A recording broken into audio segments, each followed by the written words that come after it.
A holy day has dawned upon us.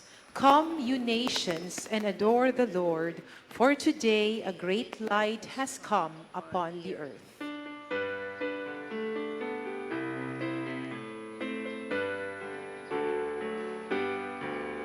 Alleluia, alleluia, alleluia, alleluia, alleluia, alleluia, alleluia.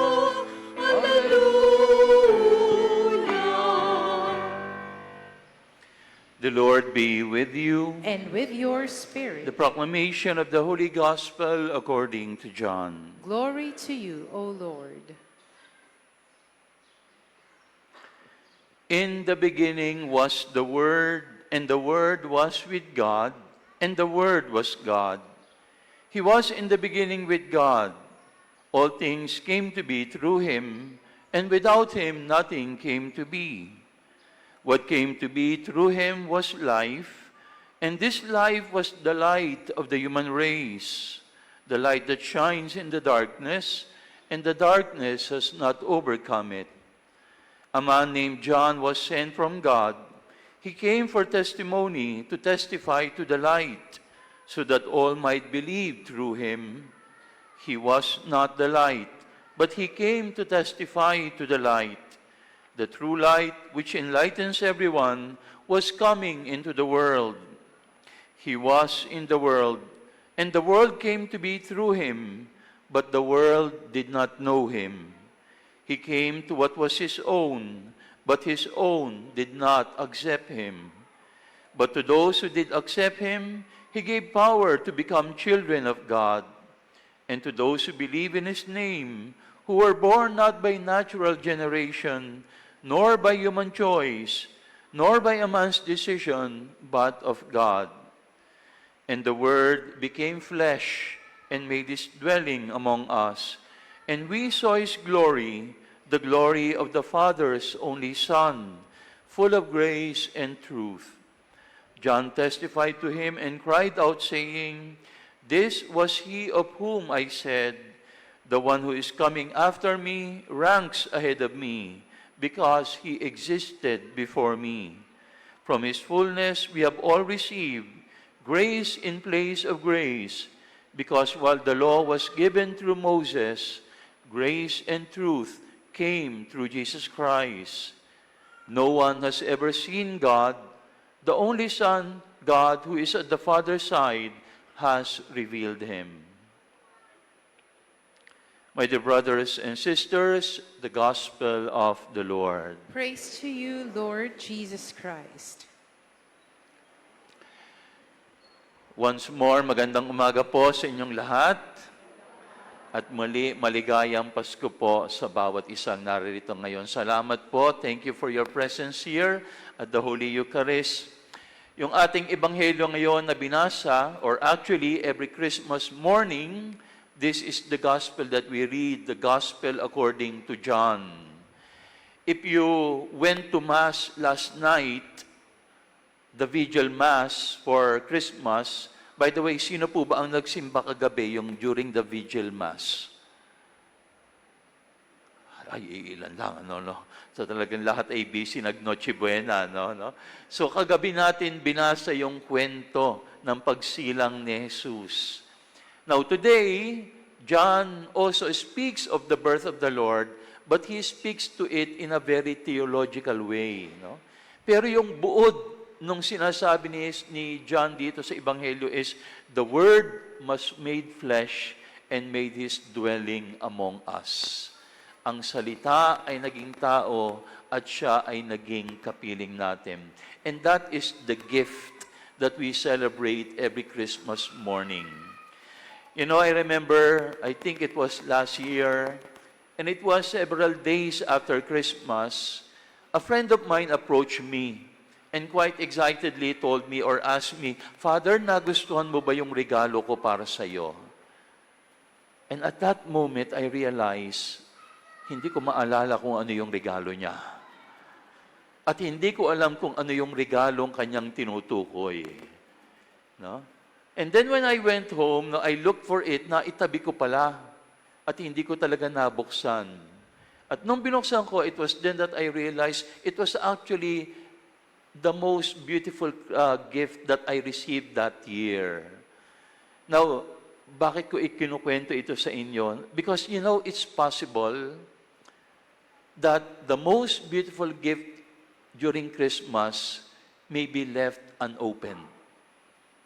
Pwedeng mangyari na yung pinakamaganda at pinakamahalagang regalo ng Pasko ay pwedeng makalimutan mong buksan or maari hindi mo pa nabubuksan. I'm sure most of you maybe already opened your gifts last night after your Noche Buena or maybe during this Christmas morning. Binuksan nyo na yung mga regalo nyo. But today, our readings are telling us or asking us, have you opened the most important gift of Christmas yet? Have you received the most important gift of Christmas yet? At sino ba yon? Yung sinasabi ni John in our gospel today, the Word was made flesh and made His dwelling among us. He, Jesus, is the most important gift of Christmas. At yun yung regalong dapat nating mabuksan.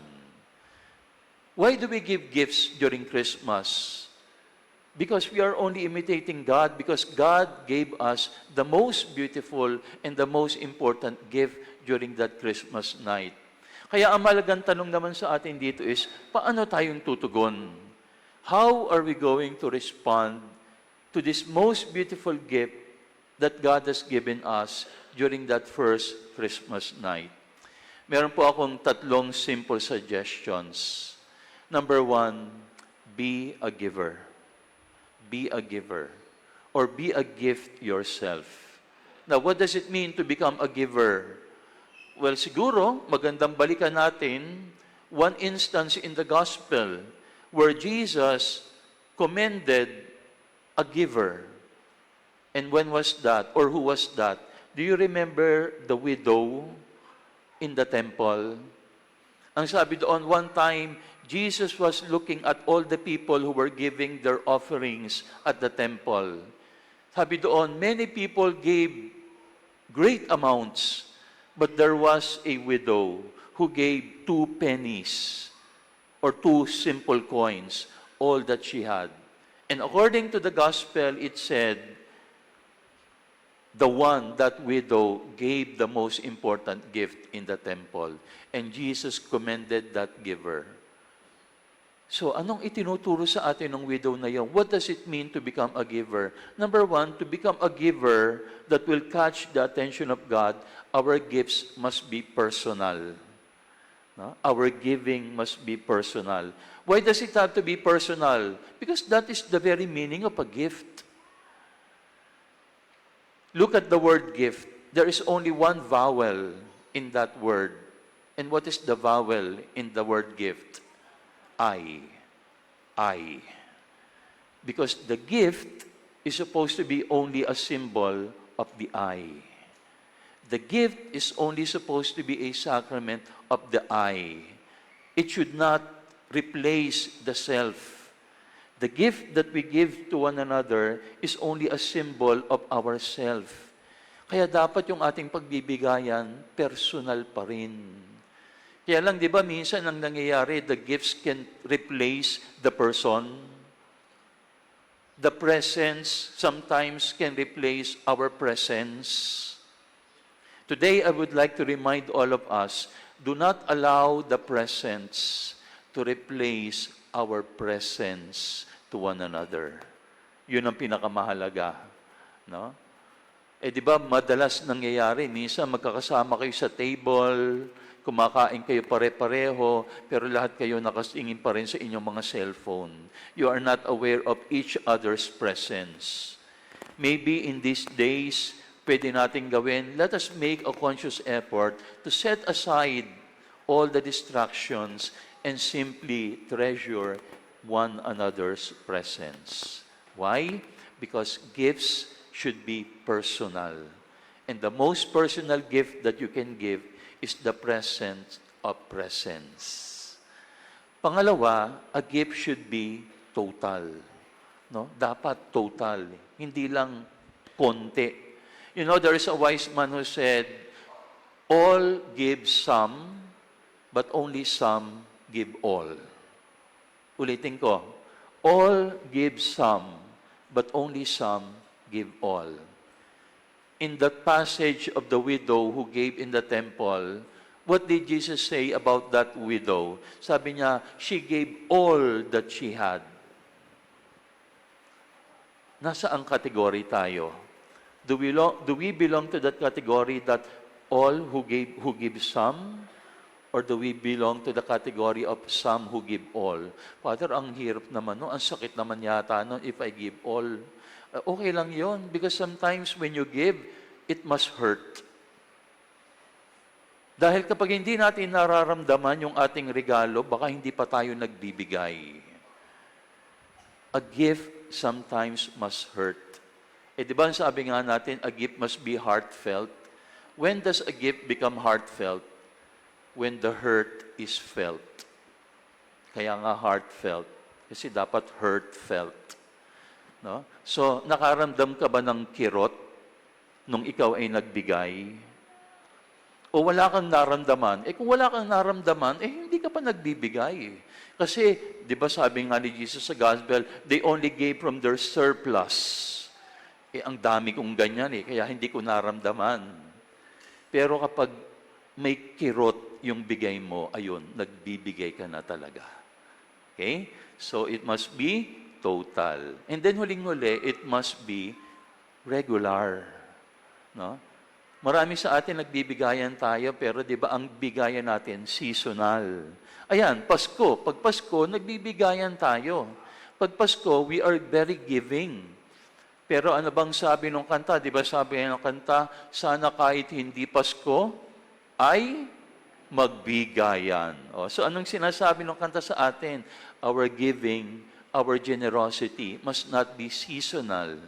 It must be regular. Ayan, ano? And then when we give that, then you can become a giver.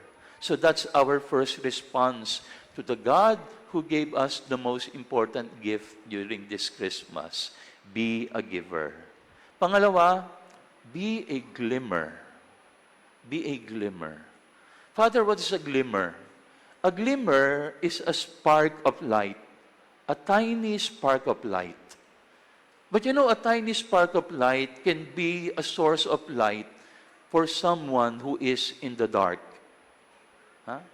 Ulitin ko po, no? Even a tiny spark of light can become a source of hope for someone who is in the dark.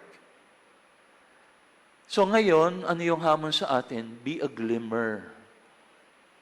Dahil marami mga tao ngayon are still in the dark. You know, I was looking a while ago at our nativity set. Yung nakikita niyo yung nativity scene natin doon, ano? Ang ganda-ganda, di ba? Instagrammable, no? At I'm sure marami sa inyo baka magpapapicture pa dyan mamaya. Ang ganda-ganda eh. Pero alam nyo, the first Christmas night, hindi naman ganyan ang itsura. Yung unang Pasko, hindi naman ganyan ang itsura eh. No? I want to show you a picture that I like very much, which is a picture that depicts the first nativity. Now, I don't know if our tech guys can now show it, no? Yeah, mas malaki ang mukha ko, pero nakikita nyo ba yung picture, no? Pwede ba nating lakihan yung picture kahit nawala na ako? No? Ayan, pero anyway, what do you notice in that picture? No? Kung titingnan ninyo, that's a picture of Joseph, Mary, and the child Jesus. Kung titingnan mo si Mary, latang-lata yung katawan, talagang patay katawan. At palagay ko, ganyan talaga yung nangyari. Kasi ngayon, pag tinignan niyo yung mga nativity sets natin, ang ganda-ganda ni Mary, di ba? Parang nanggaling pa sa parlor. Di ba? At parang pumusing pa sa Instagram. Pero palagay ko, ganyan talaga ang itsura ni Maria. Talagang bagsak katawan. Can you imagine being pregnant and traveling hundreds of miles on a donkey? And then, katok kayo ng katok, walang nagbubukas. And then, stress na stress ka na, naku, saan ba ako aabutin ng aking panganganak? Siguro ganyan talaga, ayan, ano? Ganyan siguro talaga ang nangyari kay Maria. Talagang patay. And then, look at Joseph. Kung titingnan mo yung mukha ni Joseph, tulala. No? Para siguro iniisip niya, naku, wala akong maibigay sa aking mag-anak. Ni hindi ko mabigyan ng disenteng lugar kung saan ipapanganak yung aking anak. At siguro si Joseph, nung makita niya si Jesus, iniisip niya, ano kayang maibibigay ko sa sanggol na ito? Can I become a father to this child? Kaya tingnan mo yung mata ni Jose, parang nakatingin lang sa kawalan. At kung makikita mo yung the texture of the picture is quite dark, but there is a glimmer of light. Saan ang gagaling yung glimmer? No? Doon kay baby Jesus. Na para bang sinasabi natin na talagang yung liwanag na yon, si Jesus ay ipinanganak sa isang mundong madilim. Actually, in our gospel today, di ba, sabi dito, Jesus came as the light, but the people rejected the light. Why? Because we preferred darkness. So today, ano yung hamon sa atin? Be that glimmer of light. No? Marami mga tao ngayon, siguro katulad ni Jose, katulad ni Maria, pagod na pagod, walang pag-asa, talagang hirap na hirap. So let us be that glimmer of light that will lighten up the burdens of our neighbors, of our loved ones, and be that glimmer of light. Okay? So yan yung ating assignment. And when we do that, I think we will be celebrating the real gift of Christmas. So be a giver, be a glimmer, and then huling-huli, be a glow. No? Now, ano naman yung glow? Yung glow, hindi lang glimmer, no? Yung glow, parang mga Christmas light na talaga yan, no? Talagang nagniningning at nakakatawag ng atensyon. No? Now, what do I mean by being a glow? Emanate in your person the goodness of God. Emanate in your person the goodness of Christ. Yung para bang kapag ikaw ay na-encounter ng mga tao, makikita nila ang kagandahang loob ni Jesus. Be a glow. Naalala ko dito, one time someone gave me a rosary. Alam niyo yung rosary, glow in the dark. No, sabi ko, what is this rosary? Sabi niya, oh, that's a glow in the dark. Like, what's a glow in the dark? No, bata pa po ako nito. Sabi niya, when you are in the dark, mag-glow yan. So, ang ginawa ko, punta ako sa kwarto ko. Sinarado kong pinto, pinatay ko ilaw. Hindi naman siya nag-glow. So sabi ko, akala ko ba glow in the dark? I thought it was glow in the dark. Then sabi niya, hindi. Kailangan lumabas ka muna. Kailangan ibabad mo muna yan sa araw. No? And when it is already saturated under the sun, it will glow. E di lumabas ako, ibinabad ko ng konti sa araw, and then nung pumasok ako sa kwarto, ay, nag-glow nga siya. No? Kahit na walang ilaw, talaga nakita mo nagniningning. How do we become a glow in the dark? You need also to be saturated under the sun. Hindi yung araw, S-U-N, but S-O-N. No? Be saturated under the sun, Jesus Christ. At pag tayo ay nababad kay Kristo, then we can glow in our person the goodness of Jesus. Paano nangyayari yan? Regular prayer. Or maybe spend time in the Blessed Sacrament. Spend moments of silence where you encounter the God of silence. Kapag ginawa natin yan, then we will be saturated by the sun, and only then can we be a glow towards other people. So my dear brothers and sisters, today we celebrate the greatest gift that God has given us. We respond to that gift. How do we do that? Today, let us be a giver, be a glimmer, and be a glow to everyone that you meet. Amen.